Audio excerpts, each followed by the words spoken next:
Muy buenas tardes, amigos, amigas, bienvenidos a mi canal de Twitch. Lo prometido es deuda. Hoy tengo el inmenso placer de tener conmigo aquí a no solamente dos amigos, que son amigos, sino dos personas que nos van a aportar mucho en la entrevista que vamos a tener hoy. Óscar San Juan, Víctor Benito, muy buenas tardes y gracias por pasaros por mi canal. Buenos días, Robert. Un placer estar esta mañana contigo y espero que sea de la mejor forma posible. Buenas tardes a los dos y a toda la audiencia. Espero que sirva de algo lo que podamos aportar ambos. Bueno, hoy vamos a hablar de muchas cosas. Los dos sois profesores, maestros de educación física. Tú, Óscar, eres licenciado en Antropología Social y en Pedagogía. Tú, Víctor, vives ahora mismo en Austin, en Estados Unidos, en Texas, y Óscar vive en una ciudad que se llama Comodoro, al sur de Argentina. Vamos a hablar un poco del inicio, porque Víctor es de Vallecas y Óscar es de Parla. Pero tengo el gusto de poder decir que yo estuve entrenando durante muchos años con vosotros y tenemos un origen un poco compartido, lo compartimos entre los tres, que es yo lo llamo siempre atletismo de barrio. A mí me gustaría que hablásemos un poco de cómo han sido o qué ha sido para vosotros el atletismo en vuestras vidas y qué recuerdos tenéis de los inicios, porque, por ejemplo, Víctor, que vamos a empezar contigo, tú empezaste en Vallecas, muy pronto empezaste a practicar atletismo en la escuela de Montserrat. ¿Qué significa para ti cuando hablamos de atletismo de barrio, de deporte base? La verdad, yo, sí, como bien dices, empecé entrenando en Moratalaz, en la escuela de Moratalaz, con Agustín Pérez. Y la verdad es que tengo muy gratos recuerdos porque inicialmente yo jugaba al fútbol y acabé un poquito desencantado y no sé, me empecé a aficionar a correr, no sé, no sé si me da especialmente bien, pero bueno, al final el atletismo me atrapó. Y sobre todo una cosa que creo que para mí fue muy importante fue un cambio de aire y un cambio de amistades. Creo que eso me vino bien y no sé, todo lo que lo rodeado al atletismo, pues en ese momento la verdad que me convenció, me gustó y poco a poco fui superándome y no sé, pues al final pues destaqué un poco, fui campeón de España y la verdad que estoy súper agradecido no solo a mis entrenadores, sino también a mis compañeros porque yo gracias a ellos pues he podido crecer bastante como persona, me han aportado muchos valores y el haberte conocido pues lo que soy como persona en parte se lo debo también a ellos. Tú, Óscar, que te crías en un barrio humilde en la ciudad de Parla, ¿qué es para ti cuando haces una echada para atrás? ¿Qué es para ti el atletismo? ¿Qué recuerdos tienes de tus inicios? Pues mira, la palabra que me sale así nada más pensar es todo, ¿no? O sea, el atletismo ha sido lo que dio un eje vertebral a mi vida, de alguna manera. O sea, yo creo que en eso coincidimos, por lo menos en algunos momentos de nuestra vida, ha sido así. Yo empecé corriendo crosses municipales a partir de la propaganda que se hacía en los colegios. O sea, fue mi profesor de educación física el que nos animó a ir a correr porque nos veía que éramos varios, estoy hablando de otro compañero y yo, y nos animó a ir ahí. Entonces ahí mi padre me acompañó y tuve la suerte de quedar segundo en la primera carrera que corrí. Cosa que a un niño con 10 años pues le llama mucho la atención y le seduce bastante. Al poquito de eso, corrí 2 o 3 crosses más y al Campeonato de Madrid. Con lo cual, un poco despistado, pero empecé a entrenar entre comillas, en la Escuela Municipal de Parla, donde había monitores y donde había un sistema bastante organizado, diría yo, de progresión. Uno partía de 2 días, después 3 días, 4 días, estabas al grupo principal donde estaba pues los chicos más grandes o donde se entrenaba más. Pero como origen supuso también algo parecido para Víctor, Víctor, en el sentido de encontrar algo que me llenase un poco más que fútbol. Yo también estaba jugando al fútbol, yo me parece, y empezó a ser algo que amé y que amo desde el inicio, ¿no? Siempre desde una óptica de un comportamiento bastante saludable en todos los sentidos. Con lo cual, como te digo, ha sido un eje vertebral vital que también orientó mi formación y mi manera de estar en el mundo.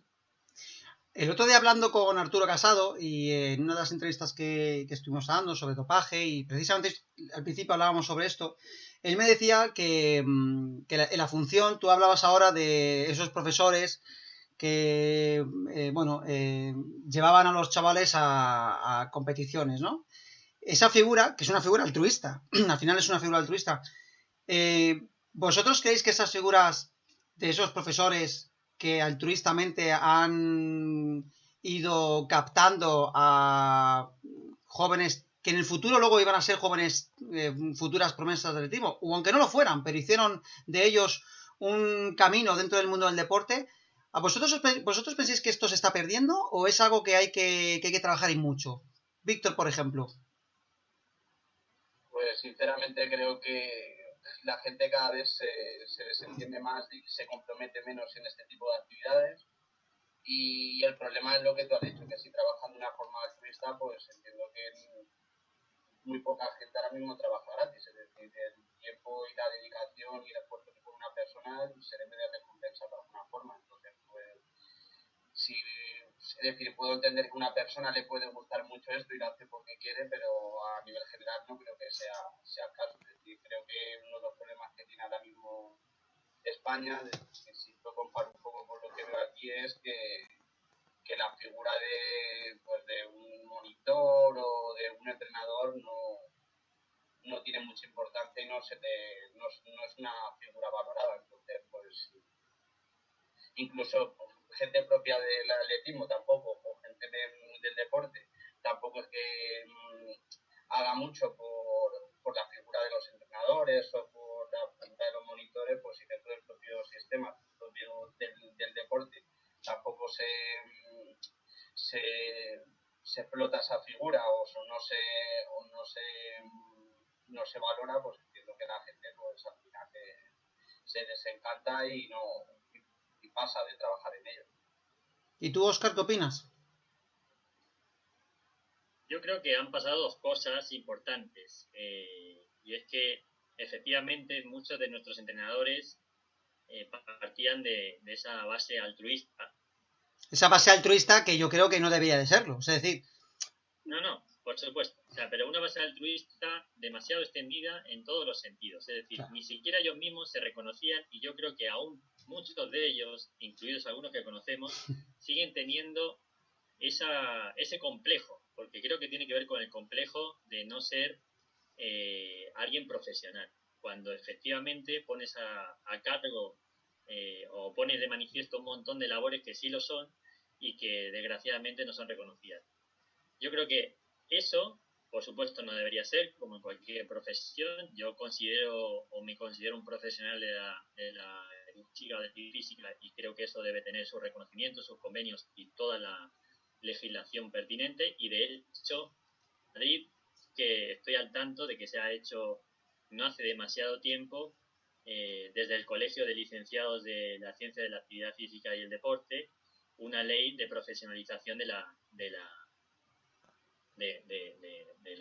sí, pero eso que tú estás diciendo yo creo que es una cosa diferente a lo que yo... O sea, cuando yo hablo, o sea, el altruismo, como tú dices, no lo llevo a que haya gente sin la titulación que esté haciendo las funciones.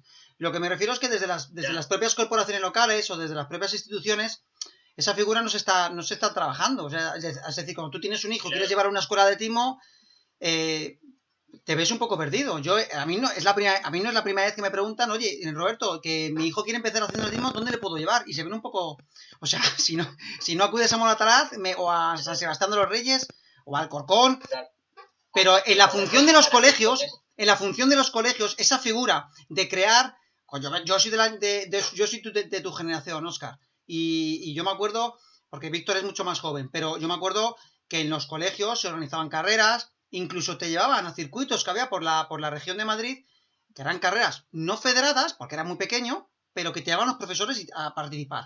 Y ahí es donde se genera realmente la base del deporte. Bueno, yo por eso requiere inversión tanto económica y de tiempo. Es decir, si tú a los profesores o incluso a algún padre no le reconocen lo que está haciendo, pues no lo hace. Es decir, también creo que antiguamente, no sé, por vosotros lo habéis vivido más, pero creo que ahora mismo no hay ese compromiso social por parte de las familias. Entonces, yo creo que también es importante. Antes, yo creo que ¿Tú crees? No lo sé. Más, yo diría que sí. ¿Y tú, Óscar?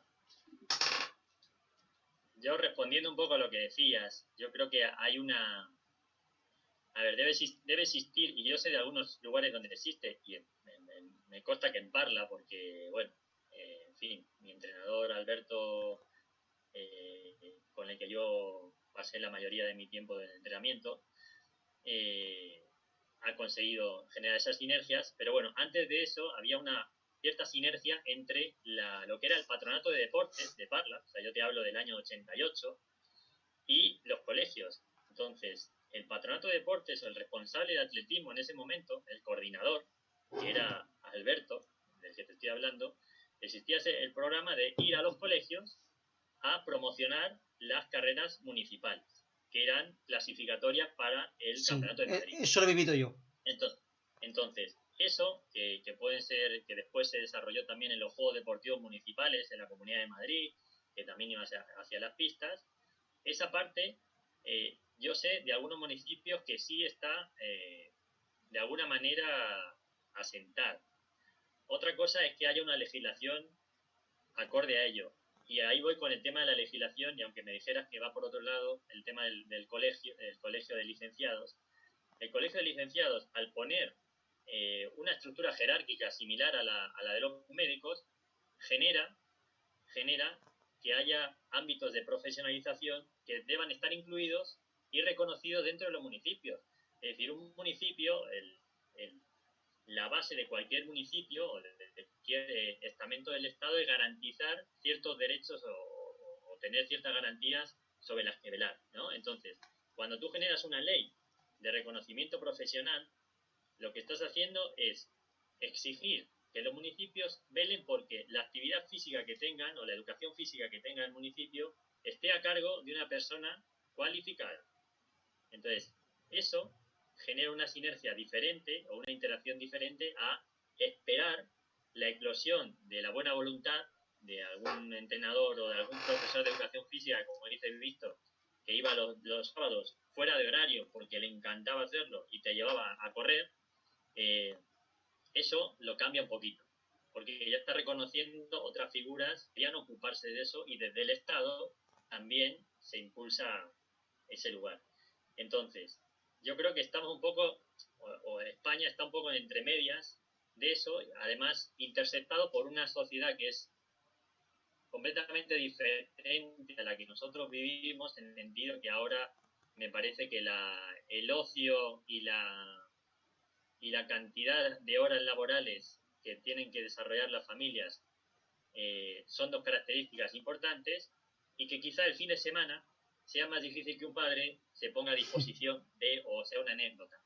Entonces, creo que hay que complejizar un poco, por decir la palabra, ¿no? O sea, ver un poco, contextualizar el tipo de sociedad que uno tiene para ver por qué esa falta de compromiso que dice Víctor está o no está, o está en algunos sitios, o la llevan a cabo personas como nosotros que lo hemos vivido, ¿no? O sea, a mí mi padre me llevaba a los crosses, como imagino que haría el tuyo, como el tuyo, me acompañaban, y cuando iba al fútbol pues me llevaba no sé dónde, y yo tengo amigos de Parla que hacen exactamente lo mismo, a pesar de que tienen que trabajar la mujer y el marido varias horas durante toda la semana, incluso los fines de semana, pero ellos se dejan la vida para que los chicos, sus hijos, disfruten o tengan la misma opción de vida que tuvimos nosotros, que me parece bastante gratificante respecto al deporte, ¿no? Por todo lo que implica. ¿El deporte qué ha significado para vosotros? Porque hay gente que el deporte lo ha intentado hacer como un medio de vida, pero yo creo que no es el caso, aunque tú, por ejemplo, Víctor, llegaste a ir a un mundial en categoría junior. Pero ¿qué podéis decir después de tantos años? ¿Qué resumen haríais de lo que ha supuesto el haber estado dentro de una actividad deportiva como ha sido el atletismo durante tantos años en vuestras carreras académicas o en vuestras carreras profesionales? ¿Ha significado algo? O sea, es decir, porque yo siempre he pensado que, y sigo pensando y creyendo que el atletismo es un medio de transformación social clarísimo y que te ayuda de alguna u otra manera a desarrollarte como persona, ¿no? ¿Qué ha supuesto para vosotros en este aspecto?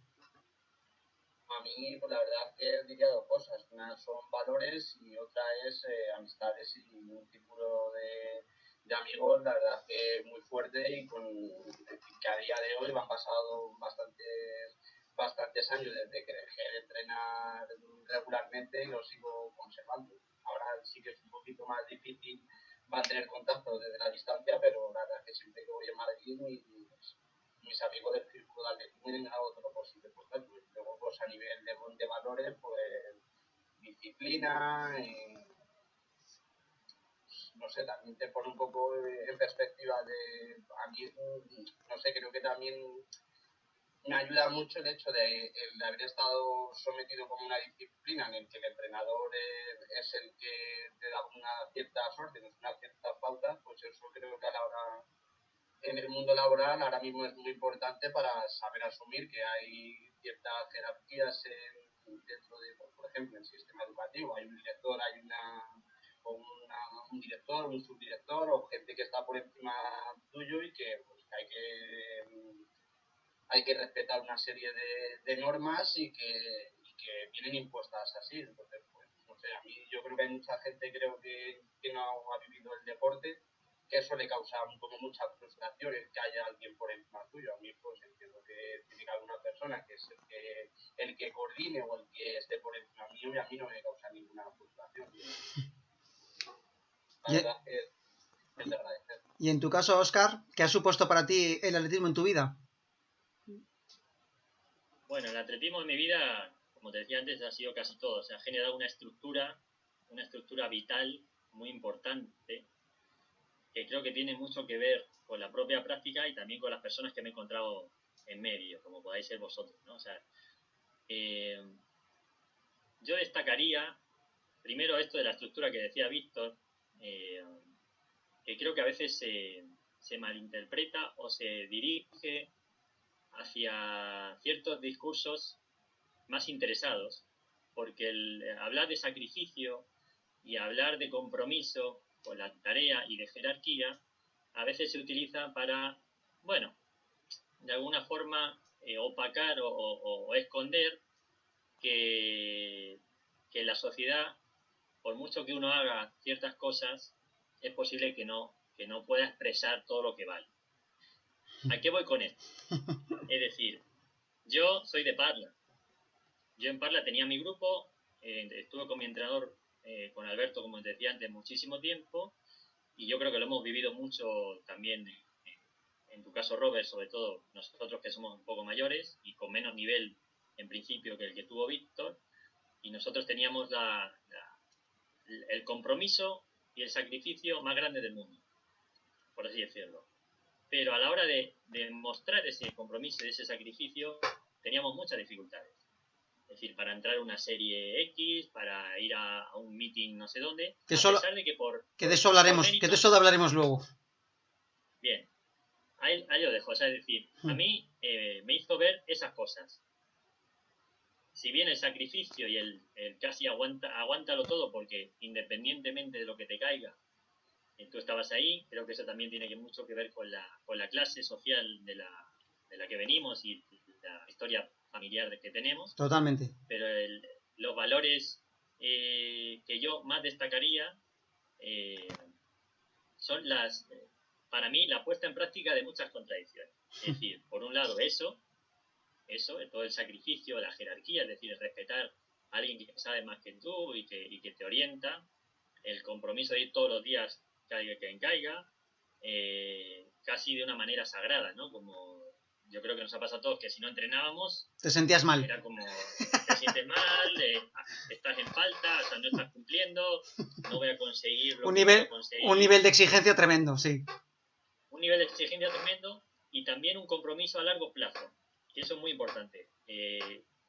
Creo que todos compartimos que nosotros empezamos a entrenar en agosto o en septiembre pensando en julio. Sí, sí, sí.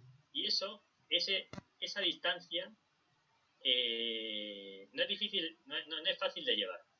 Nosotros la hemos vivido y entonces como que lo tienes más normalizado, pero sí, completamente de acuerdo. Si tú lo ves ahora en la sociedad que va tan rápido, hacer previsiones a esa distancia o con esos tiempos resulta más complicado y me parece que a los jóvenes también les cuesta mucho. Les cuesta un poco. Sí. Y luego yo destaco otra cosa y es la colaboración. La colaboración, ¿por qué? Porque este es un deporte individual. La solidaridad. Claro, pero es imposible, a mí me parece que es imposible desarrollarte al máximo si no tienes colaboración del grupo, si no tienes la colaboración de tus compañeros, si no tienes el pique que tienes con Víctor o con Robert o con el otro para superarte un poco más. Y eso es colaborar, no es competir. Competir viene en otro lado. Entonces, la colaboración, la solidaridad que se genera en ese grupo, donde los éxitos de uno pasan a ser los éxitos de mi compañero, como, no sé, yo recuerdo cuando Arturo ganó el europeo, ¿no? Para mí eso fue una sensación de colaboración. De éxito grupal. De éxito grupal, sí. Y de éxito grupal. Sí, porque de alguna manera te sentías partícipe del éxito.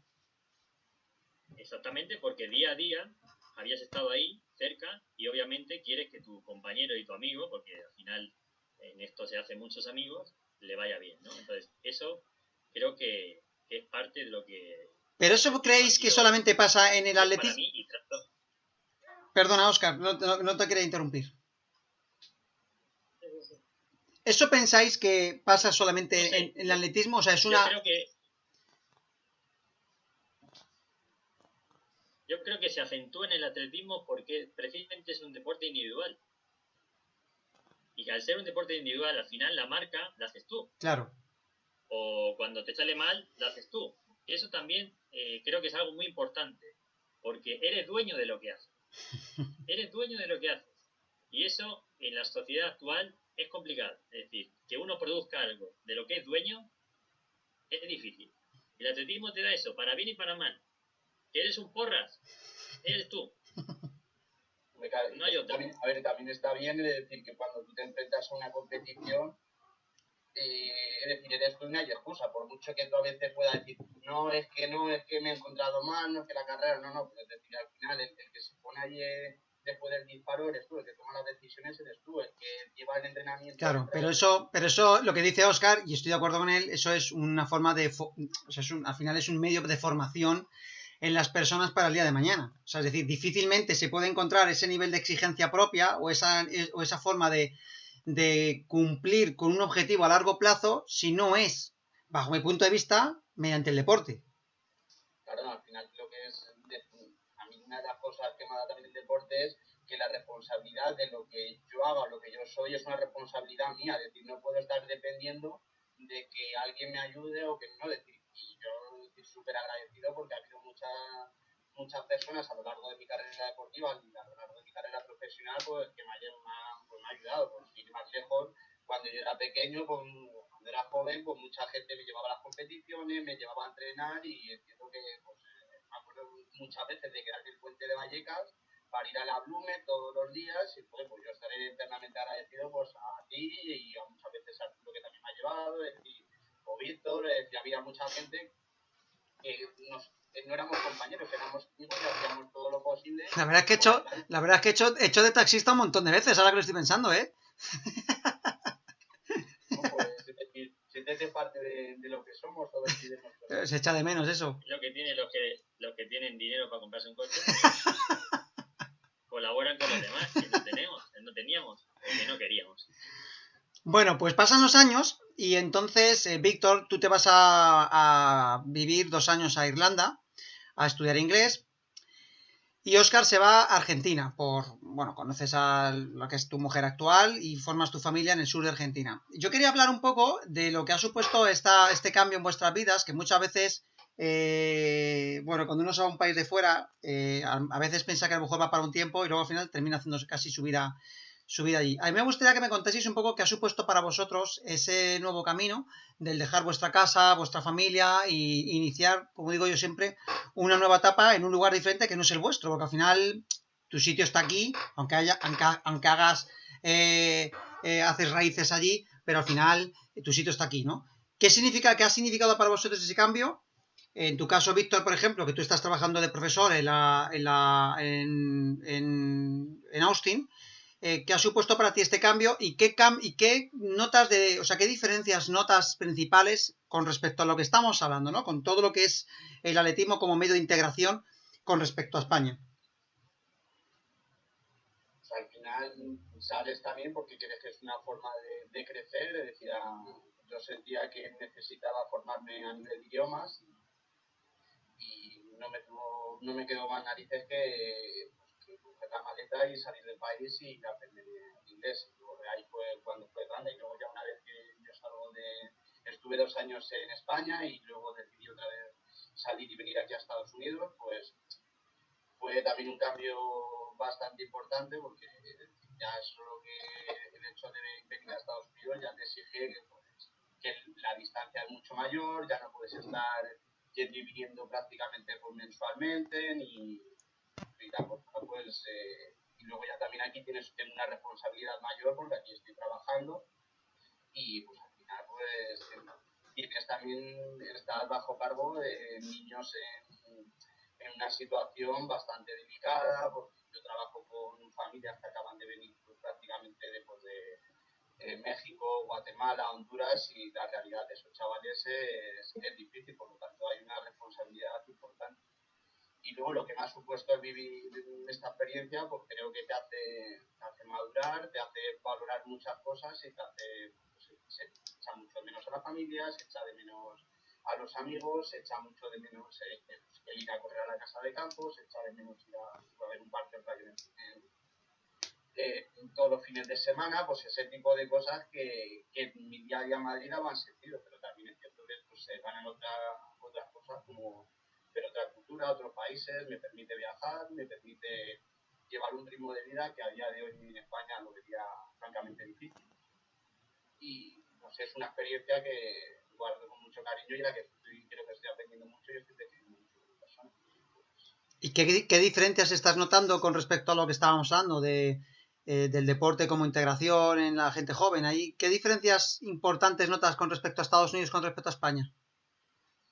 Pues básicamente, es decir, allí en Estados Unidos el deporte es una vía de escape que si quieres ir a es una oportunidad para gente que quiere ir a la universidad que no se pueden permitir el pagarse pues 30.000 o 40.000 dólares anuales en universidad, pues si destacas en alguna disciplina, pues eso te permite pues entrar prácticamente gratis o que te subvencione gran parte de tu estancia en la universidad. Estamos hablando de mucho, mucho dinero. Entonces, la familia yo sí que creo que invierte bastante dinero, bastante tiempo. No sé, a mí me alucina que cuando la gente hace aquí deporte, claro, tenemos que ponernos en perspectiva de que Texas es España y media y es decir, lo ven como algo normal el desplazarse un fin de semana, 6 horas de día de ida para volver a otras 6. Es decir, invertir prácticamente el fin de semana para ver un partido o 2 partidos de tu niño. Entonces creo que las familias son conscientes de que tienen que hacer un esfuerzo importante para darle una oportunidad en el futuro a sus hijos. Y luego otra gran diferencia que veo aquí es que el deporte está todo como muy profesionalizado y un entrenador gana aquí mucho dinero. Es decir, la figura del entrenador está valorada y está pagada. Es decir, a lo mejor el entrenador a lo mejor de un equipo universitario se está bolsando $1.000.000 al año. Es decir, estamos hablando de que se mueve mucho dinero. Incluso en los institutos se gana también mucho dinero. Un profesor de high school que luego también echa horas extraescolares en actividades como fútbol, baloncesto, fútbol americano, cualquier actividad deportiva, ganan un salario importante, nada que ver con España, claro. Y Oscar, tú te fuiste al sur de Argentina, que evidentemente no tiene nada que ver con la zona donde está viviendo Víctor. ¿Qué diferencias porque yo me acuerdo la primera vez que fuiste allí y yo me acuerdo la primera conversación que tuvimos, me dijiste sé que hay unas carencias terribles. ¿Qué supone para ti llegar a un sitio en donde había una pista de atletismo, pero nada más? Bueno, lo que supone primero es un contraste grande de algunas cosas. Y también un reconocer algunas cosas que uno sabe, pero vivirlas, que no es lo mismo. Es decir, como está diciendo Víctor, nosotros habremos visto en millones de películas los institutos estadounidenses donde tienes una competición de atletismo, de fútbol americano y hay 20.000 personas viéndolo. Eso lo has visto. Pero cuando vas y estás ahí, te cambia la película. Entonces, en mi caso, en otros sentidos pasa lo mismo. Es decir, tu cabeza se abre mucho más a comprender ciertos contextos y ciertas formas de vida que desde Europa muchas veces no comprendemos y perdemos cierta perspectiva de cómo es posible que sea. Y te hace valorar otras cosas que ya están, por decirlo de esa manera, que ya están asentadas o arraigadas en la sociedad española, que si no es así, pues a lo mejor no le das importancia. Un ejemplo rápido, igual que hablaba Víctor del dinero que cuesta la universidad, que yo creo que en el caso de Estados Unidos es bastante excluyente, por eso uno busca el deporte como una fórmula de entrada. En Argentina la universidad es de libre acceso, es gratis. O sea, no es libre acceso, o sea, todo el mundo puede ir a la universidad. Y eso es una vía que en el resto de los países donde yo he vivido y conocido no existe. Y uno se pregunta, ¿por qué es así? Y bueno, porque si fuera de otra manera, probablemente la mayoría de la población no podría asistir a ello, ¿no? ¿Qué supone para mí? Pues bastantes contrastes como ese, que me parece algo muy positivo. Un contraste muy positivo e importante, claro. Importante, y el contraste de la protección social que existe en España, por ejemplo. Es decir, bueno, en España hay una protección social que si bien es muy, muy mejorable, en otros lugares del mundo, como puede ser Argentina, no es tal.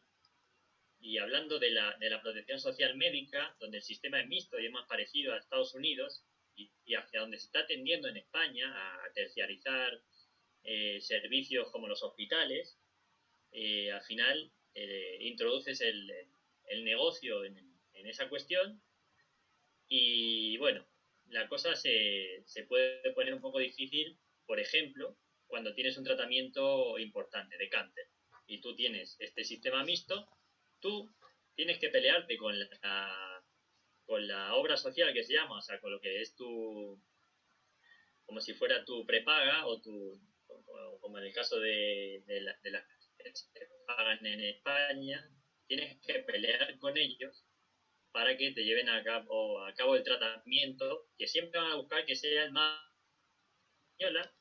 Tú no te vas a pelear con nadie para que te traten un problema de cáncer. Claro. Te lo van a tratar y ya está. Dentro de que la inversión no es tan grande como en otros países, pero sí que es bastante eficaz, eficaz, diríamos. Eficiente podría ser un poquito más eficiente la sanidad por las listas de espera que tenemos y todo lo que conocemos. Pero bueno, volviendo a lo que supone para mí, supone encontrar contrastes que uno conoce o vislumbra por su conciencia social, pero vivirlos es diferente. Es diferente. Después, lo que decías del arraigo, pues sí, hay una parte de desarraigo importante porque, como dice Víctor, no te puedes ir el fin de semana, ya más que distancia también el dinero que cuesta. Argentina es un país con algunos problemas económicos importantes de estabilidad monetaria que son difíciles de asimilar y los medios que encuentras son distintos. También es un país muy diverso y muy grande, en eso coincido con Víctor, es decir, puede ir a hacer una carrera de 10 kilómetros porque quiere correr o porque quiere acompañar a sus hijos a 400 kilómetros de aquí, pues la Patagonia es así, es un lugar con una densidad de población bastante baja, y no tiene ningún problema salir a las 7 de la mañana, que vuelve el partido, y volverse a las 6 de la tarde y llegar a las 10 de la noche a su casa. O sea, la concepción de las distancias es otra, siempre y cuando la oportunidad parece que vale la pena, ¿no? Poder vivir eso, porque si no, sería de otra manera no sería posible. Entonces, en la línea de Víctor también, yo creo que tiene que ver un poco con América y con cierta copia. Sí que aquí sí que están bastante reconocidos los entrenadores.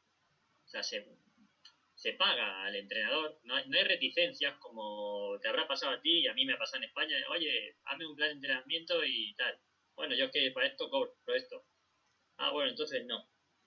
¿No? O sea, yo creo que ahora con el mundo del running ha cambiado eso, pero yo desde el principio cuando llegué, eso es algo que ni se pregunta. O sea, las cosas que se hacen se pagan en todos los sentidos, aunque existan otro tipo de solidaridades o de espacios donde quepa la buena voluntad o la solidaridad de ponerse a hacer lo que sea. El desarraigo se lleva, pues bueno, como puedes. No te voy a decir que hay veces que lo llevan mejor, otras peor, pero también, como dices, en mi caso yo he hecho una vida aquí que me gusta y que me gusta vivir, y tengo una hija, y eso pues también te genera otras raíces. Entonces es como estar en dos mundos, y mucho más ahora es posible por la conectividad que tenemos, ¿no? Pues como ahora, haciendo Sí, esta entrevista por Zoom, claro. o por Twitch o lo que sea. Eso acerca bastante las relaciones, aunque no son iguales, pero acerca bastante. Quería Y con cambiar respecto al de... ritmo, Quería cambiar de tercio en la charla que estamos teniendo, porque quería hablar y te quería dedicar un trozo de la entrevista a hablar un poco de los sistemas educativos, ¿no? Sobre todo lo que tiene que ver el deporte dentro del sistema educativo en cada uno de vuestros países. Ahora, por ejemplo, estaba leyendo que la Comunidad de Madrid acababa de hacer una noticia de que iba a aplazar la ampliación de la tercera hora de educación física, que han argumentado que por razones sanitarias, que es una cosa que a mí me llama la atención cuando las actividades físicas se desarrollan al aire libre, ¿no? Esto pasa aquí, en Madrid. No sé si esto sería lo normal en vuestras zonas. Me gustaría que me contarais cómo vivís vosotros desde vuestra perspectiva allí en vuestros países, qué diferencias notables notáis en lo que es el deporte dentro del sistema educativo. Víctor. Yo creo es que en Estados Unidos, de hecho, que cuando ya llegas a middle school o high school, de hecho, si eres bueno en un deporte, incluso te dan horas libres para que tú te vayas a entrenar, para Aquí te castigan. Te presentas a la escuela y si tú pues, eres bueno en una disciplina, está catalogado como 2 horas, pues como si fuesen 2 horas de estudio, pues en lugar de 2 horas de estudio son 2 horas para entrenar. Que facilitan el hecho vamos, que está dentro del horario escolar, por decirlo de alguna forma. Entonces, pues creo que en ese sentido están en otra liga. Y en instalaciones deportivas, entiendo, claro. Bueno, eso es una de las cosas que a mí la verdad que me alucinó. Es decir, llegar aquí y ver que en todos los institutos hay una pista de atletismo, pues, que dices, joder, es que en Madrid, y fíjate que en Madrid creo que no estamos tan mal, pero es que aquí yo salía de mi casa, me llevaba mi mochilita y en 2 minutos ya estaba en la pista de atletismo. Y es que creo que no hay mayor distancia a lo mejor que 10 minutos para encontrarte una pista de atletismo, y las instalaciones pues son otro nivel. Hay una inversión importante, en instalaciones deportivas, y joder, que le dan, que lo consideran algo importante. Y yo realmente lo que no entiendo es cómo en el sistema educativo español es que están hablando de una tercera hora, pero es que realmente un niño debería hacer actividad física todos los días. Y es que está comprobado, y más en la sociedad en la que estamos viviendo, en lo que los niños prácticamente cada vez salen menos a la calle, hay un problema de obesidad, cada vez hay más adicción a las tabletas, a los videojuegos, y es que a mí realmente no me entra en la cabeza como, bueno, es que además con la pandemia, pues Se ha acentuado aún más. nos estamos dando cuenta de la importancia que supone el deporte, de tener una actividad Claro, física, incluso como si fuese tratarlo como una forma claro. terapéutica. Es que es una vía de escape a nivel físico y mental que es fundamental, es decir, y al final es una inversión que si tú haces consciente a la población de que tienen que cuidar su cuerpo, que tienen que cuidar su salud, creo que es a la larga es mucho dinero el que nos vamos a ahorrar en sanidad, no sé, Sin duda. ¿Y tú, Óscar, qué nos puedes contar? Yo creo que tú me vas a contar justo lo contrario en cuanto a instalaciones deportivas. Sí, respecto a las instalaciones, a ver, creo que la diferencia está en los países que tienen muchísimo dinero y los que no. Bueno, eso por adelantado, claro. Entonces, eso influye muchísimo y después la política, por supuesto, pero claro, los recursos económicos y la posición geopolítica que tengas en el mundo influye muchísimo. Instalación deportiva, pues yo cuando llegué aquí, yo me acuerdo de haberte mandado a ti una foto del estadio donde yo empecé a entrenar a la gente, que es de cemento. A la vez se estaba haciendo una pista de tartán. Qué suerte que tuve, que yo llegué y hice una pista de tartán. Esta pista de tartán, que está homologada y bueno, vinieron los de la IAF y todo para homologarla, que es un tesoro para este lugar, es la única que hay a 2.000 kilómetros a la redonda. Es decir, tú necesitas irte 1.200 kilómetros al norte para encontrar una pista de tartán. Y al sur no hay. O sea, tú bajas al sur, no hay, ni siquiera en Chile, ni siquiera en el país de al lado. Entonces, estás hablando de realidades muy diferentes. Respecto a lo que decía Víctor de la importancia del deporte, yo creo que hay que distinguir deporte y educación física. ¿Vale? Una cosa es la educación física, y tú estás hablando de la tercera hora de la educación física, que es algo que se ha peleado bastante. Yo igual lo sé de buena mano por mi relación con las personas que han estado en ese proceso, que creo que es obvio, y para nosotros es obvio. Yo creo que debería haber más, o sea, debería ser 5 días, como cualquiera, por lo menos 4, como el resto de las materias importantes. Yo creo que el primer paso que se dio en España en ese sentido fue la profesionalización de los maestros, porque los maestros eran, pues eso, eran la escuela de magisterio, después se hizo universitario, entonces, bueno, la formación cambia y la ley, la LOCSE, yo creo que introducía una serie de medidas o de disposiciones que iban en esa línea. ¿Qué pasa en Argentina? Bueno, y antes de que se me olvide, porque para apuntar lo que decía Víctor, también sé que hay un estudio en España que por cada euro invertido en actividad física te ahorra 5 en sanidad. O sea, eso es un estudio bastante corriente que se maneja, con lo cual no tienes argumentos para decir que no. Es que no los hay. No los hay. Es una cuestión de política, de ponerse a ello. Es una cuestión de voluntad. Bueno, exactamente. Que ahora hablaremos de esto en la última parte de la entrevista. Entonces, en Argentina, ¿cómo es la educación física en Argentina? Pues en Argentina la educación física está demasiado teñida, para mi gusto, por el deporte.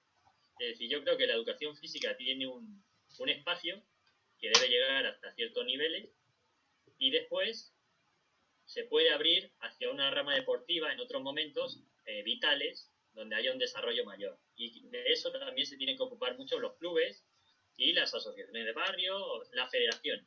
La federación es que es quien aglutinaría la competición. Entonces, en Argentina, en mi opinión, está muy metido el deporte como si fuera eso de educación física. Y la educación física es mucho más amplia. ¿Vale? Es como si tú dices que las matemáticas es solo multiplicar. No, las matemáticas tienen un montón de cosas que no solo multiplicar.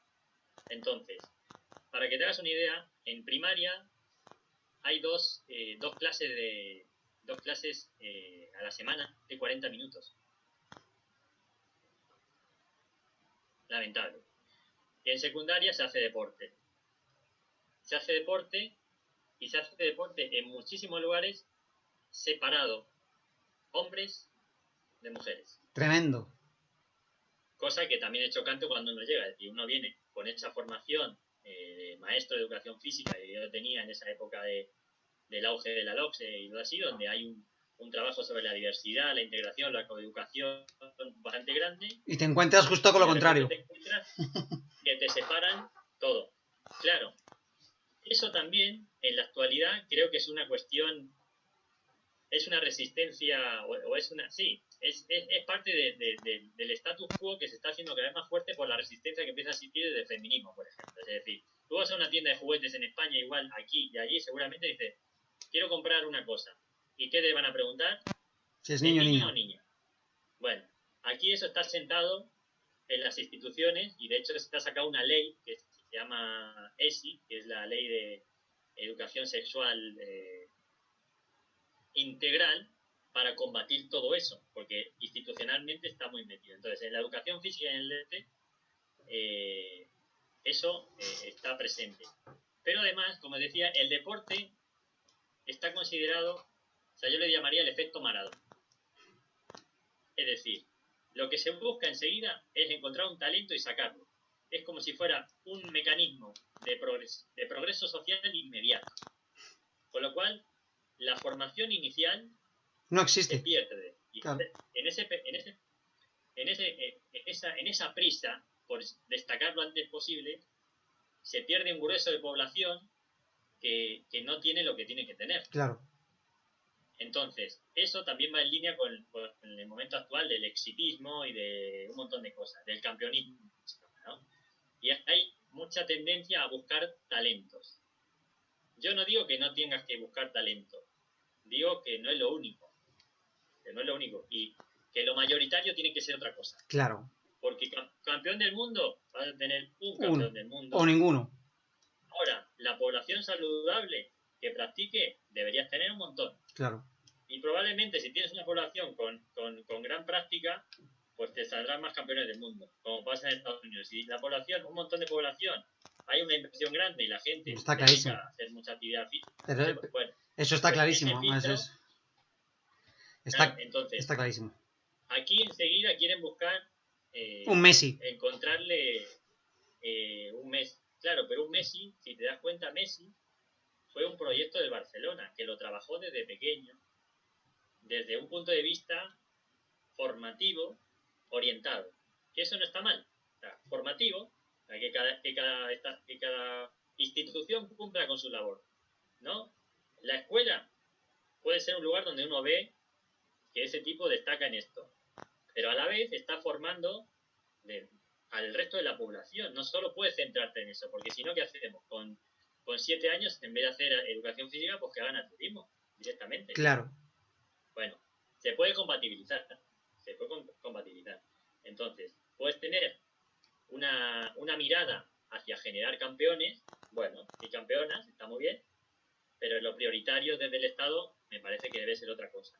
Y si tú esa mirada de generar campeones la tienes, la deberías tener en serio, apoyando e implicando a la sociedad y no dejando que casi se hagan por sí solos casi. O sea, es decir, aquí la falta de apoyo es grande o se apoya a algunos, bueno, como pasa en todos lados, me parece igual en España, hay mucho más apoyo en ciertos deportes que en otros y hay mucha gente que tiene que buscarse mucho la vida. Hay un ejemplo concreto que ha pasado estos días, y ya con esto te dejo, es que ha sido el campeonato sudamericano, ahora, en Ecuador. Había una selección argentina de unas 80 personas para ir. Algunos jugándose la mínima para los juegos y tal, de atletismo te hablo. Y con la pandemia y con ciertas cuestiones económicas, redujeron a 15 las personas, los atletas que podían ir, porque no daba el dinero, porque no había, pero es algo que no, ahora se acentuó, pero es algo que suele pasar, o sea, falta un poco de estructura. En un país como Argentina, estamos hablando de un país como Argentina que en teoría tiene claro. O sea, yo creo que tiene fuerza, tiene músculo financiero para poder llevar a 80 deportistas de atletismo a un campeonato sudamericano. Bueno, en concreto con el atletismo, no. Siempre está la cosa complicada. Entonces, ¿Cómo han conseguido ir? A través de un Instagramer que es famoso, hizo una campaña y el tipo consiguió en un día, porque tiene 1,5 millones de seguidores, en un día consiguió $100.000. Alquilar un avión y se llevó a toda la delegación. ¡Qué barbaridad! Es decir, hay una quiebra institucional Tremenda. hacia el apoyo de ciertos deportes. O sea, pero no quiero ponerlo en cuestión de culpabilización, porque los recursos son bastante escasos para hacer eso y por ahí están demasiado destinados a esto que te digo, a generar un campeón ahí enseguida y a perder un poco de vista al resto. No sé, muchas escuelas donde yo vivo no tienen calefacción. Y Víctor tiene pista de atletismo, ¿sabes? O sea, sí. Estás hablando de dólares y estás hablando de pesos y estás hablando de situación geopolítica. Ricos y pobres, está claro. No es que sea un país pobre, pero faltan cosas. Tiene un 53% de población bajo el índice de pobreza, por debajo del índice de pobreza, 53%. Un país que es 5 veces España en tamaño. Bueno, con contexto histórico determinado, el deporte influye en eso. Sin embargo, tiene éxitos en otros deportes. Por ejemplo, en baloncesto, Argentina siempre ha tenido bastante éxito. En rugby, que tiene mucha tradición. En hockey, con las Leonas, en los Pumas. O sea, hay algunos sectores que también tienen más que ver con ciertos niveles adquisitivos, donde sí que es más profesionalización. Otros, pues se agrava más, como pasa en atletismo en España, que no es tan profesional como pueda ser el fútbol. Claro. Pues, más o menos con menos recursos. Vamos a cambiar de tercio, que vamos a hablar de atletismo en España. Yo quiero que me deis vuestra opinión de cómo veis el atletismo en España. ¿No os da la sensación de que han pasado años y que, bueno, se han cambiado cosas? Ha habido cambios. Pero en el fondo, ¿no os da la sensación de que nos hemos quedado un poco ahí, que falta algo? Yo creo que ahora mismo hay un cambio generacional bastante importante y creo que están saliendo bastantes chavales y están saliendo... Sí, pero no hablo del cambio de generacional, porque ya evidentemente hay un cambio generacional y es muy bueno, pero yo, por ejemplo, ayer hablaba con una compañera de precisamente de esto y los chavales siguen pagándose los viajes para los grandes mítines. Los chavales siguen teniendo que pagarse de su bolsillo el alojamiento. Gente que tiene potencial para llegar a la élite sigue teniendo que pagarse sus viajes para los grandes mítines. Al final, me da la sensación de que eso yo lo he vivido 15 años antes. Hacia eso, esa es la pregunta. A mí, aparte de eso, una de las cosas también que a mí me da mucha pena es que en España los grandes atletas no compiten en España. Es decir, fue el otro día el mitin de Carro, yo eché el mitin de Huelva y yo eché de menos a Carro, a Jesús Gómez, es decir, hubo mucha gente que las puntas de lanza prácticamente del atletismo, también de medio fondo y fondo español, en el que por un motivo o por otro no están, y yo creo que a mí eso me causa mucha pena. Es decir, creo que no sé quién es el culpable, lo desconozco, pero es que decir, los atletas españoles deben de competir en España, es decir, pagarles más, que a lo mejor, no sé, decir, es que si queremos promocionar el atletismo tienen que estar los mejores atletas españoles. Y luego, con respecto a lo que tú has dicho, pues sí, es decir, entiendo que la federación pues debe dar más facilidades para que los chavales, pues, que al final entiendo que tienen dinero público y que, pues, que una forma de promocionar a futuros talentos es esa, facilitarle la entrada a lo mejor no en la Serie A, pero una Serie B o una Serie B a una Serie C a los atletas. Serie C, si ya no hay Series C. No sé, yo cuando era más joven sí que tenía oportunidad y en algunos mítines pues sí que me han pagado algo de dinero para el viaje o para el alojamiento. En otros también estos me tienen que pagar el dinero de mi bolsillo. Entonces, pues eso también hace que limita mucho el desarrollo potencial de los chavales. Es decir, si no compiten, si no van a los mejores mítines, pues no van a sacar su mejor versión. Y no nos engañemos. Si no hay una carrera buena, pues el resultado no va a ser bueno. Por mucho que si no hay una liebre, no hay una carrera en la que te expriman o en la que te pongan las cosas un poquito más fácil, pues es difícil tener buenos resultados. ¿Y tú cómo lo ves, Óscar? Bueno, yo creo que sí ha habido cambio, porque, no sé, de unos años para acá se han generado muchos más técnicos, muchos más entrenadores, ha habido más profesionalización, y eso se ha notado ¿en qué? Pues se ha notado mucho en las pruebas que antes no brillábamos y ahora sí brillamos.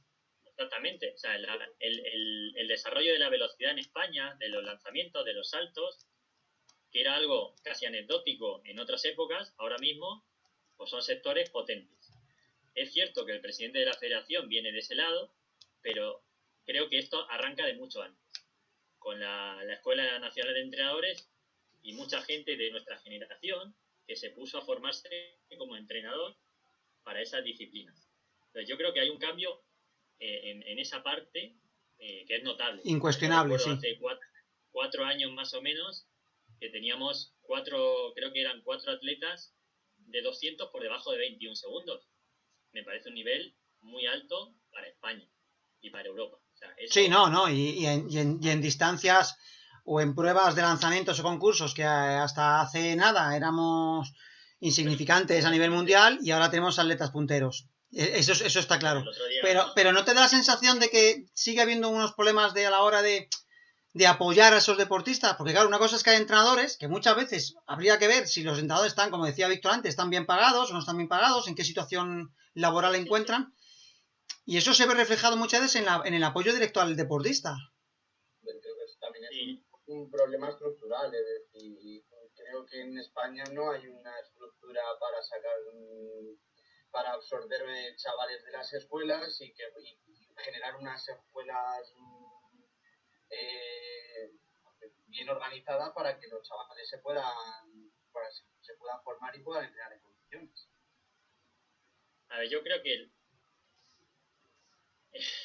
bueno, me viene a la cabeza primero el punto de partida desde que nuestro entrenador, con el que hemos entrenado los tres, hablaba de que el atletismo es miserable.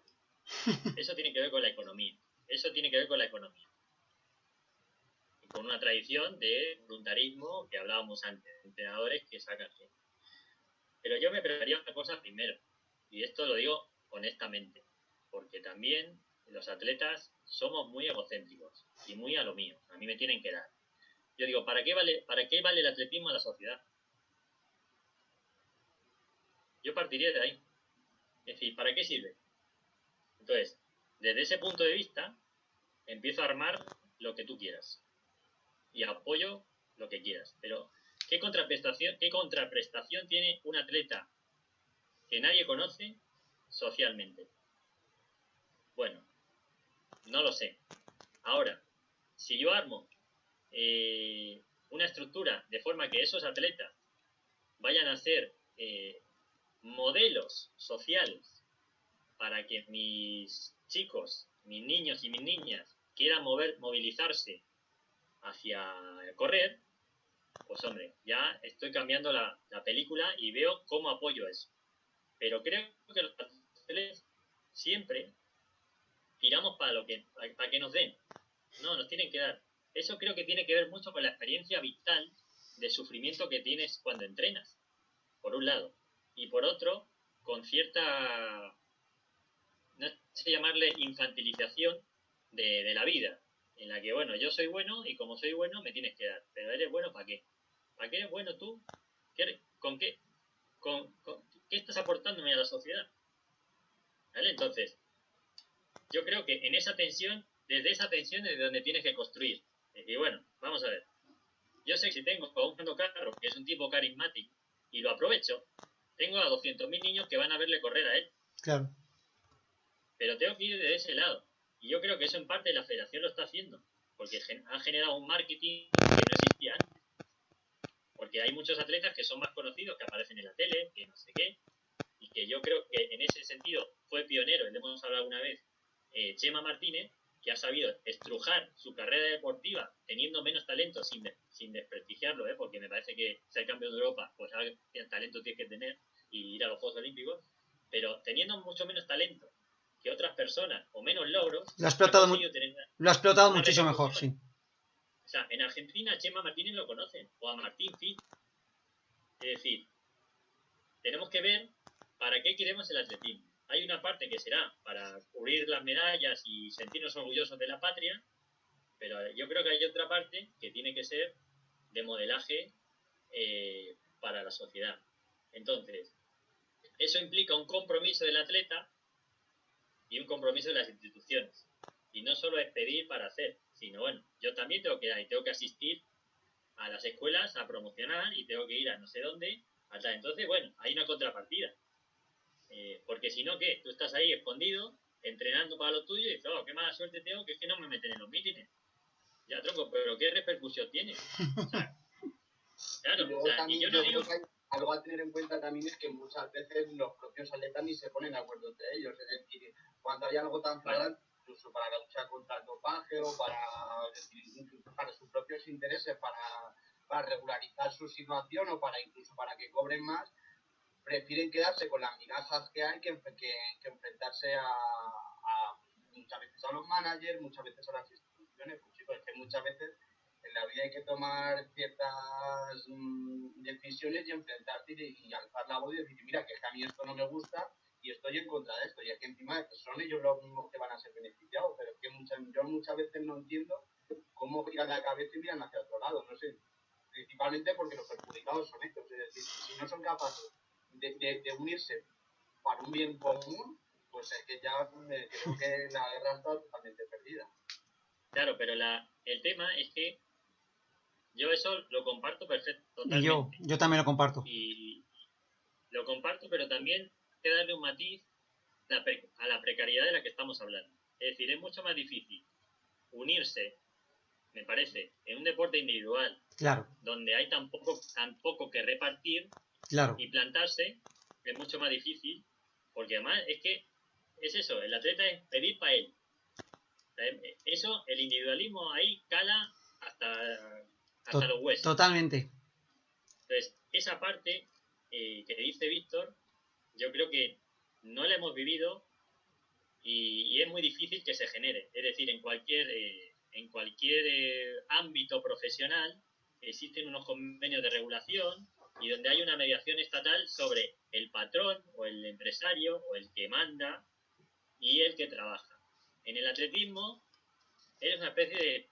A mí me da esa sensación, y eso lo tuve cuando fui al Campeonato de España, aquella vez en Barcelona, una especie de, pues eso, el títere para algunos que se llevan la tajada grande.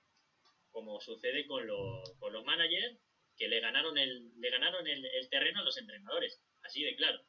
Entonces, hay una parte del dinero que podría generarse para la profesionalización del entrenador y para soportar más toda la estructura, que los managers supieron aprovechar ellos y generar su propia estructura que les proteja y que encima les haga ser mucho más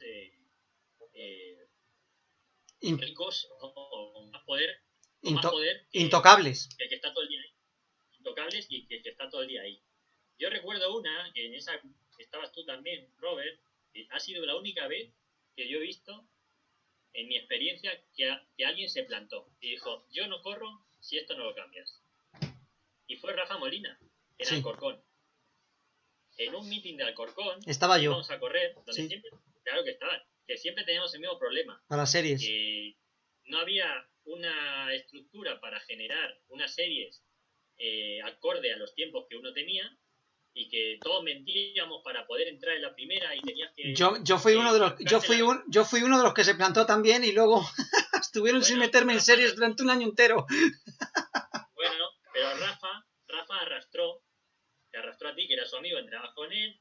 Algunos dijimos, pues Ole, efectivamente, esto tiene que ser así, y se plantó y no pudo correr y hubo problemas. Bueno, y se cambió con los años. Es la única vez que yo he visto que algún atleta un acto de solidaridad, sí. Se plantara. Y luego hay otra parte de solidaridad que también hemos vivido nosotros, que tampoco se ha dado. con respecto al cuidado de nuestros entrenadores. Es decir, por eso hablaba del egocentrismo del atleta. ¿Cuántas veces le hemos pagado un viaje que no tenía que ir a nuestro entrenador? Porque se da por supuesto que él va a ir a verte. Claro, porque a ti te gusta ver que tu atleta corra bien, pero ¿cuántas veces le hemos pagado un viaje? ¿Cuántas? Nunca. Seguramente, yo me acuerdo de una, que se lo pagó nuestra amiga Marta Silvestre. Sí. Yo fui a verla al Campeonato de España de Media Maratón de Albacete y pagó el viaje al míster de su bolsillo, porque le parecía que correspondía a eso. ¿Cuántas veces nosotros nos hemos juntado para decir, vamos a pagarle que venga a vernos? Porque otra cosa es los viajes que están incluidos en su profesión como entrenador. Sí, pero hay otros que no y van pues gastándoselo de su dinero. Exactamente. Entonces, hay un ¿Cómo estás? ¿Cómo te ha cambiado ya? O sea, dejamos de pensar en atletas y cómo cambiamos y pensamos ya como entrenadores. Sí, no, eso es una cosa que yo me di cuenta en ese momento. Sí. Y dije, es verdad, somos unos miserables. O sea, es decir, hay tan poco que piensas tanto en ti que el resto, bueno, pues tienes esa parte y luego tienes la otra de colaboración que, pues eso, que si hace falta, pues te vienes conmigo en el coche y te lleva donde haga falta para que estés conmigo, para que no sé cuánto. Pero todo eso, todo ese magma está. Entonces, yo creo que lo primero que es que hay que preguntarse qué queremos que sea el atletismo para la sociedad. Y a partir de ahí vemos. Y entonces colocamos dinero para decir, bueno, yo quiero que este chico, no sé, el que batió el récord de España el otro día en jabalina, aparezca en su región y que sea lo que sea. Claro. Como en su momento hizo Cortés, que yo creo que Cortés también lo hizo muy bien, José Manuel Cortés. O sea, su campeonato iberoamericano lo rentabilizó muy bien en su pueblo, en su región, y seguramente haya sido espejo para muchos niños, para que muchos niños se animasen y niñas a correr o a hacer deporte. Sí, en los sitios pequeños eso suele pasar mucho. Bueno, entonces yo creo que eso debe ser política de Estado en general, porque al final la federación invierte un dinero y no tienes que perder eso de vista. O sea, tú estás invirtiendo dinero en un trabajador que te va a reportar beneficios, porque muchos niños se van a ver arrastrados por ver a ese atleta, está clarísimo. Claro. Un modelo para la sociedad, exactamente, pero ese modelo para la sociedad después no puedes abandonar. No, claro. Y paralelamente tienes que generar una estructura que le dé estudio o algún tipo de contención para que una vez termine no quede ahí, porque hay muchos atletas, y lo sabemos, que no tienen formación o que acaban seducidos porque algún partido político les dice tal y es la única salida que tienen, y no tiene que ver con una ideología, sino con asegurarte el pan porque no tienes dinero suficiente para vivir y has estado hasta los 35 años entrenando como si no fuera a trabajar, no se cotiza con eso. O sea, en fin, creo que hay que plantarse desde ahí. ¿Qué queremos que sea el atletismo? ¿Qué queremos que sea el deporte para una sociedad? Y a partir de ahí, construir esa estructura. Muchas veces cuando se organizan mítines o se organizan pruebas, la gran mayoría de las pruebas que se organizan en España sale del dinero público. Hombre, claro. Creo que hay que potenciar, los atletas son modelo para la sociedad y hay que, en ese sentido, pues ya que le están pagando y está saliendo mucho dinero público de las arcas del Estado para ellos, pues ellos también tendrán que hacer algo por la sociedad, digo yo. Vamos a cambiar de que se nos va acabando el tiempo. Vamos a cambiar de tercios. Vamos a la última parte de la charla de hoy, creo que hemos hecho un recorrido amplio y bueno sobre todo lo que hemos hablado, que me ha parecido súper interesante, de los inicios, de los sistemas educativos, de todo lo que supone el deporte en el sistema educativo y sobre todo de deporte de barrio, que me ha parecido muy interesante, sobre todo lo que ha dicho Óscar en el tema de países que no tienen recursos. Pero yo quería hablar ahora de política, porque al final del deporte subyace mucha política. Me gustaría saber, desde fuera, porque estáis fuera y no estáis en España, ¿cómo veis la situación política del país? ¿Qué os preocupa y cómo estáis viendo estos últimos años que están siendo bastante movidos y bastante crispación? Pues a mí, una de las cosas que me produce mucha tristeza es que en mitad de una pandemia, es decir, cuando se supone que el país más necesita de la gestión política, pues en lugar de ponerse entre todos de acuerdo, lo que hacen tantos unos como otros es echarse mierda encima y intentar sacar rédito político. Es decir, si en una situación como la que estamos viviendo es la gente que nos representa, esto es lo que hace, pues a mí ya en parte pues me esperanza, la verdad es que no tengo ninguna. ¿Y tú, Óscar, cómo lo ves desde Argentina?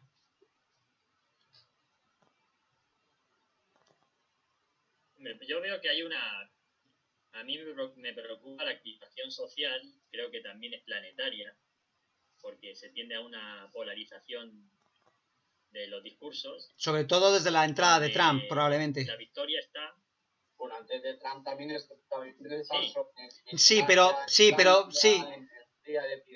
Sí, pero la polarización de la que habla Óscar yo creo que se acentúa desde la llegada de Trump en el panorama mundial y hace un discurso muy radical y ahí sí que arrastra incluso a parte de partidos o gente que no votaba nunca partidos, parte del Partido Republicano que votaba a los republicanos y que incluso dejaron de votar al Partido Republicano y yo creo que incluso votaron al Partido Demócrata porque vieron el discurso de Trump un discurso muy, muy, muy polarizado. Hombre, es que yo creo que es un discurso muy populista, pues que creo que en España también cada vez eso está ganando cada vez más adeptos, por decirlo de alguna forma. Entonces, pues, en una situación de crisis mundial, pues hay gente que se agarra a ello porque creen que es la esperanza, es decir, que puede ser la solución a los problemas. ¿Tú, Óscar?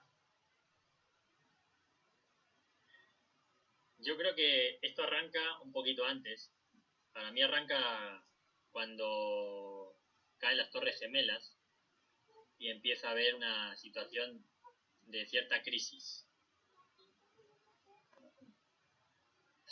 Entonces, yo creo que con la crisis económica mundial, países, bueno, el mundo entero empieza a ver que es muy complicado o empiezan a ver en su propio país desarrollado, entre comillas, empieza a ver que el capitalismo global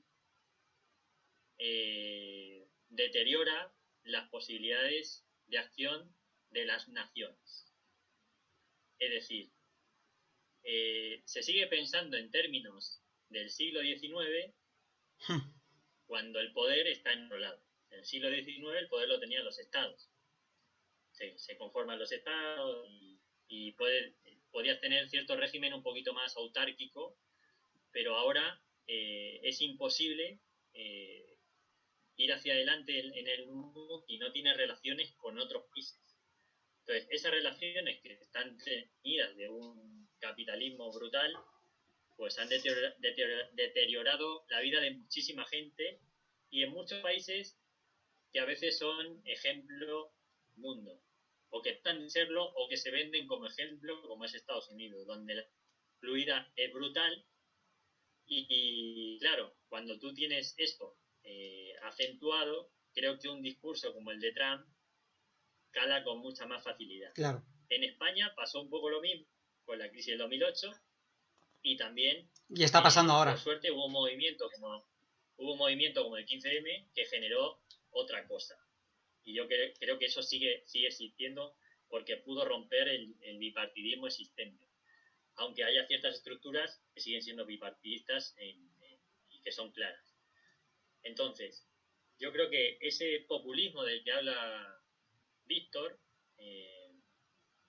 que desde Europa se suele demonizar bastante, tiene dos caras, porque hay populismos que son buenos y hay populismos que no lo son. Es decir, cuando el populismo, si lo entendemos como una política hacia el pueblo, hacia la necesidad del pueblo, es bueno. Lo puedes orientar o lo puedes justificar de varias maneras. Tú puedes echarle la culpa de los problemas, de que no tengas casa, al inmigrante que viene, al marroquí que viene a España, de la forma que quieras, le puedes echar la culpa porque él acepta trabajar por 2 euros la hora y entonces tú no puedes hacer un trabajo que te llegue donde te paguen 800 euros o sea, 1.200 euros para poder pagar una hipoteca de 800.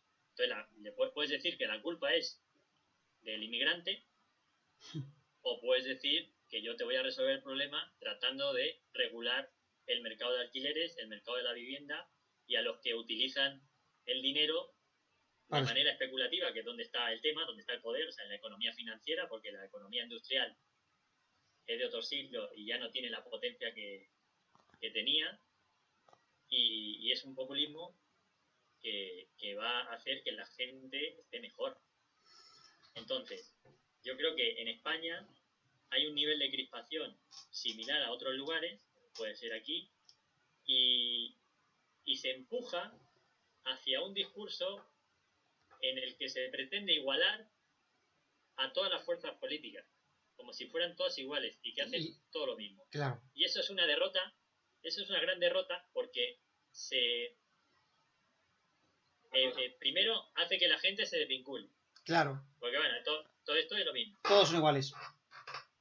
Segundo, hace que no se pueda hablar. Y eso es una gran derrota.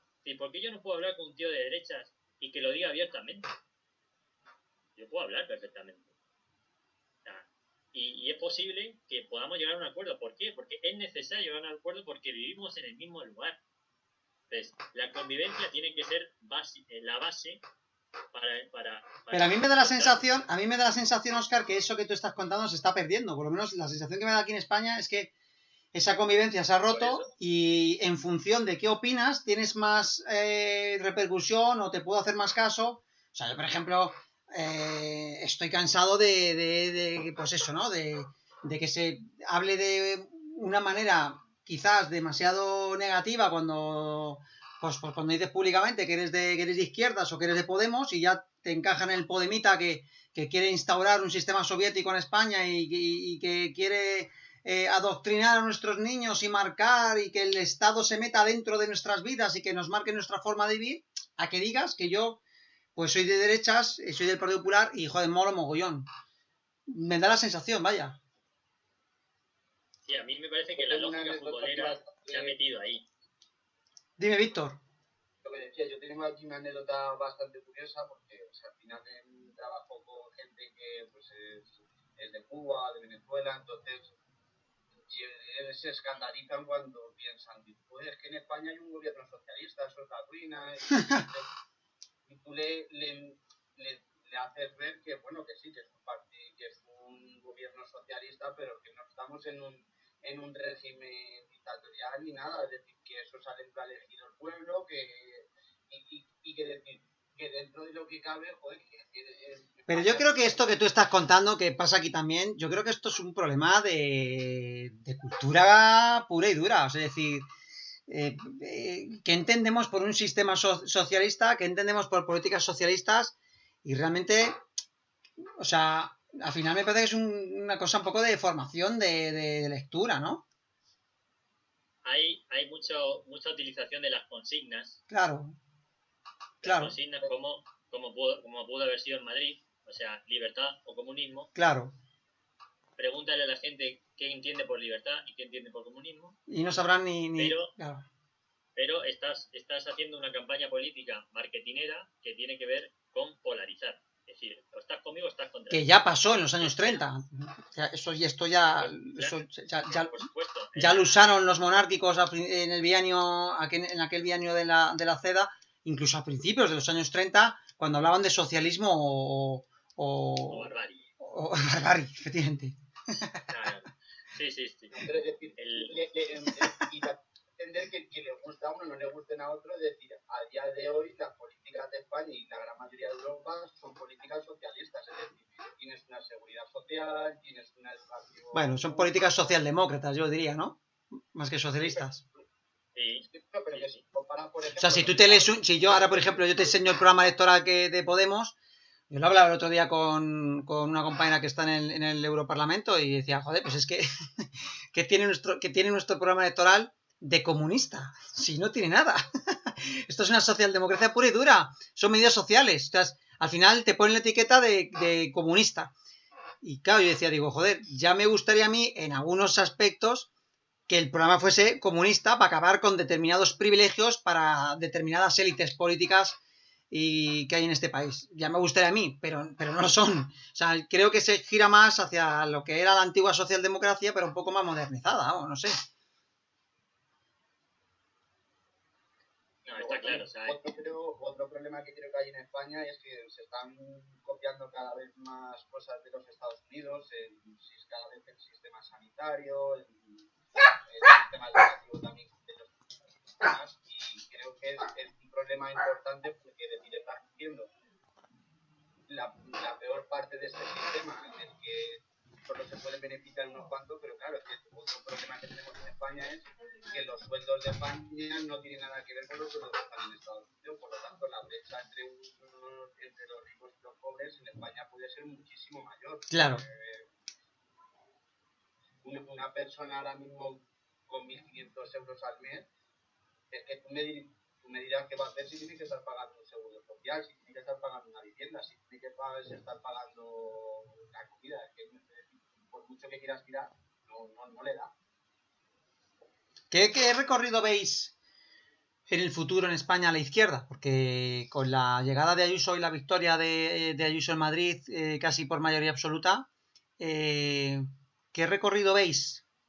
¿Dónde creéis que tiene la izquierda que incidir, ¿no? Para revertir esto, ¿no? Porque cuando muchas veces dicen esto es un problema de la izquierda, el mensaje de la izquierda no está llegando al ciudadano que pues parte del ciudadano de familia trabajadora, pues ha votado a la derecha, esto es una realidad. ¿Dónde creéis que está el fallo? Yo creo que es un problema global, como dice Víctor. Es decir, la extensión del neoliberalismo y de ciertos valores que se muestran atractivos y como aspiracionales, me parece que enganchan mucho más que otras cosas. Claro. Entonces, me parece que primero habría que hablar de las izquierdas. Yo creo que hay que pensar en que uno de los problemas que siempre ha tenido la izquierda es ser poco práctico. ¿A qué voy con esto? Y esto hablo por el contexto donde yo estoy. Es decir, aquí el Partido Socialista de Argentina nunca ha gobernado ni va a gobernar en la vida. Porque la potencia de los poderes que realmente tienen la capacidad de movilizar es tan grande que no puedes establecer una manera de mostrarte tan ideal que no sea posible. Es decir, tienes que ir desde lo posible. Yo creo que en ese sentido Podemos, en el surgimiento de ese movimiento, porque es un movimiento, yo creo que hay que aclarar eso, que es fundamental que sea así, es un cambio y yo creo que hay que seguir insistiendo en ese cambio. ¿Cuál es el cambio? Hablar de programas, pero a la vez seducir desde los medios que seducen. Es decir, la televisión, las redes, todo eso es donde la gente va a estar. Donde está el campo de batalla, sí. Sí, no, esto yo esto lo hablaba el otro día cuando hablaban de la importancia de militancia, ahora que estamos tan encima del tema de la militancia y claro, el otro día en Segovia me decía un compañero, es que yo la militancia, cuando habléis de militancia me recuerda a cuando hace años pues yo era militante de Izquierda Unida y había que ir a pegar carteles a la calle y yo decía, claro, es que ese es el problema, o sea, militancia no es esto ya, militancia que está bien ir a pegar carteles y está bien ir a los mítines, pero militancia es defender tu programa en redes sociales. Militancia es otra cosa, efectivamente. Militancia es defender, pues como digo, el programa en las redes sociales. Militancia es convencer, ¿no? Hablar a la gente y convencer y hablar del programa, porque gente que a lo mejor no hubiera venido nunca a una reunión de Podemos, pues a lo mejor de esta manera sí que vienen a las reuniones o a los actos electorales y se informan y a lo mejor les interesa incluso a ciertas cosas que hasta entonces gente que Podemos le parecía como algo inaccesible, que para nada estuviese en tu pronóstico a la hora de ir a votar y de repente dices, hostias, pues es que esta gente pues dice algo que me parece coherente. Yo creo que en ese aspecto eso es militancia. Yo lo entiendo como una militancia como más natural, ¿no? No la militancia clásica del tener, yo tengo el carnet del Partido Comunista y yo voy y pego los carteles.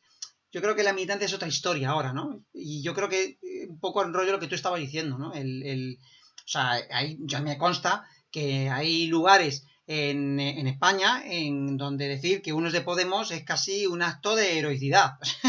Entonces, yo creo que esa forma de imitar y de que defiendas tu programa pues en chats de grupos de amigos, en centros de trabajo, cuando hay alguien que dice algo de los menas. Tú, por ejemplo, que has estado 11 años trabajando como educador social, que eso lo sabes y lo vives en primera persona. A mí cuando me hablan mal de los menas y me hablan de esta forma, como que los menas, que es una palabra además que odio, cuando utilizan la palabra mena. No es un mena, es un chaval tutelado por la Comunidad de Madrid y se habla de una manera casi criminalizando la situación social del chaval.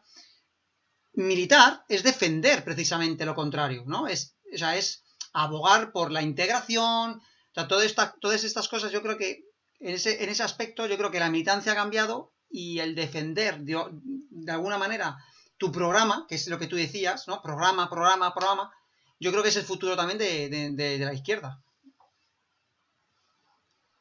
Víctor, que se nos ha ido Óscar. No sé. El problema, yo creo que ahora mismo la situación política es que se habla poco de soluciones, sino que cada uno se está tirando los trastos a la cabeza. No veo que... No sé, que veo que no... cada uno está pensando más en lo suyo que las personas, que los ciudadanos. Y el problema que, por ejemplo, que yo veo que izquierda de hoy es que hay 3 partidos de izquierda, por decirlo de alguna forma, y entre ellos muchas veces les cuesta llegar a un acuerdo, a un diálogo. Pero es que ya no solo entre ellos, sino que creo que ahora mismo la política se tienen que rebajar, se tienen que poner de acuerdo entre todos, porque creo que es decir, hay una situación ahora mismo que es insostenible, y ahora mismo de aquí a, yo calculo que de aquí a 10-15 años a nivel económico España puede entrar en una recesión muy importante, y estamos hablando ya de que cuando a más de uno le toquen a lo mejor las pensiones o le toquen ya el bolsillo seriamente, pues a lo mejor no llevaremos las manos en la cabeza y será un poquito tarde. Sí, falta quizás esa solidaridad a la hora, esa reivindicación que yo tanto he hecho en falta en los tiempos presentes. Pues nada, chicos, yo creo que nada más tenemos que hablar, sí. Que se va acabando el tiempo. Que ha sido un placer teneros por aquí. Se había cortado, no sé por qué. Bueno. Oye, que me alegro mucho de veros, que ha sido... Gracias a ti. De acabar, pues me gustaría también pues agradecer a la gente del grupo de Moratalaz que tenemos en la y sobre todo pues a la persona que tenemos en común, que es nuestro entrenador, por mucho. La verdad que yo realmente estoy eternamente agradecido a lo que ha hecho por mí, ya no solo a nivel atlético, pues sí que yo no puedo considerar que es un buen entrenador, pero me gustaría destacar los valores que me ha dado y lo que me ha aportado en mi vida, pues estaré eternamente agradecido. Pues me parece muy bonito lo que has dicho. Óscar. Coincido plenamente con eso. Y bueno, creo que agradecerte a ti lo que estás haciendo. Como decía al principio del programa, me parece que vincular política y deporte es algo fundamental y que es un momento crítico, necesario, donde tiene que haber gente que haga este tipo de militancia también, que sea desde estos medios que son los que ahora funcionan, saliéndose un poco de la crispación y bueno, tratando desde la tranquilidad de poder hablar. Es difícil, porque lo que no podemos permitir es que venza el que no se puede hablar. Eso no se puede. Eso no puede ser. Eso ya pasó. O sea, hay que poder hablar y... Independientemente de la opinión que tengamos, es que efectivamente es que creo que al final hablando se entiende la gente, pues entonces se debería aplicar en cualquier estatus de la sociedad. Exacto. Bueno, pues un placer que os hayáis pasado por aquí, que me alegro mucho veros, aunque estemos a miles de kilómetros de distancia, que ha sido un placer, que sigáis bien y que nos vemos pronto, espero que aquí tomándonos unas cervecitas este veranito por nuestros barrios. Pues yo entiendo estoy por allá, así que cuando quieras pues nos vemos tranquilamente. Aquí te espero. Óscar, Víctor, muchas gracias por pasaros por aquí. Bueno, Muchas gracias a ti. Un beso para todos. Adiós, amigos. Gracias a todos por pasaros. Y esto ha sido todo. Mañana, compañeros y compañeras, os espero a las 6 de la tarde porque se va a pasar por aquí ni más ni menos que Carolina Robles, una de las atletas más de moda en el atletismo español. Se ha quedado a 4 segunditos de la mínima olímpica. Hablaremos de deporte de barrio, como siempre. Hablaremos de compromiso social y hablaremos de atletismo. Y será mañana en mi canal de Twitch, aquí.